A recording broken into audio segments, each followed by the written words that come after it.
এরপরে প্রশ্ন হলো, বিদেশি রেস্টুরেন্টে কাজ করতে হলে মদও পরিবেশন করতে হয়, এরকম অবস্থায় রেস্টুরেন্টে কাজ করা জায়েজ হবে কি? যে রেস্টুরেন্টে কাজ করতে হলে আপনাকে স্বাভাবিক বা সাধারণ খাবার পরিবেশন করার পাশাপাশি মদ এবং হারাম কোনো খাবার পরিবেশন করতে হয়, সেই রেস্টুরেন্টে একজন মুসলমানের জন্য কাজ করা জায়েজ নয়। তার কারণ হলো, আপনি নিজে মদ সেবন না করলেও, হারাম খাদ্য গ্রহণ না করলেও, যারা এই হারাম খাবার বা পানীয় গ্রহণ করছেন, আপনি তাদেরকে সরাসরি এবং প্রত্যক্ষভাবে সহায়তা করছেন, সাহায্য করছেন সেটি সার্ভ করে দেওয়ার মাধ্যমে।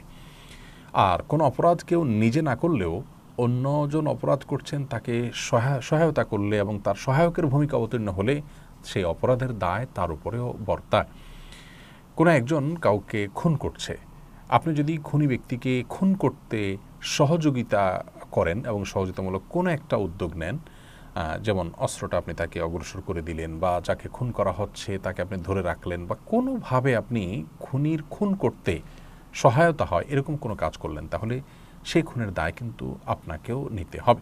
ঠিক তেমনিভাবে মদ আপনি নিজে সেবন না করলেও অন্য যারা মদ পান করছে তাদেরকে আপনি সহযোগিতার ভূমিকা অবতীর্ণ হওয়া জায়েজ নয়। এই জন্য এই সমস্ত রেস্টুরেন্টে কাজ করা আমাদের জন্য উচিত না। আল্লাহ রাব্বুল আলামিন কোরআন কারীমে সূরা মায়েদা ২ নম্বর আয়াতে বলেছেন, ওয়ালা তাআওয়ানু আলাল ইসমি ওয়াল উদওয়ান, তোমরা পাপ এবং সীমালঙ্ঘনের কাজে যারা লিপ্ত হয় তাদের সহযোগিতা করো না বা তাদের সহযোগী এর ভূমিকায় অবতীর্ণ হয়েও না।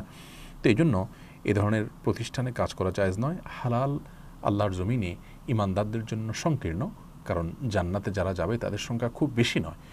তো এই জন্য আমাদেরকে স্ট্রাগল করতে হবে এবং হালাল উপার্জনের জন্য চেষ্টা করতে হবে।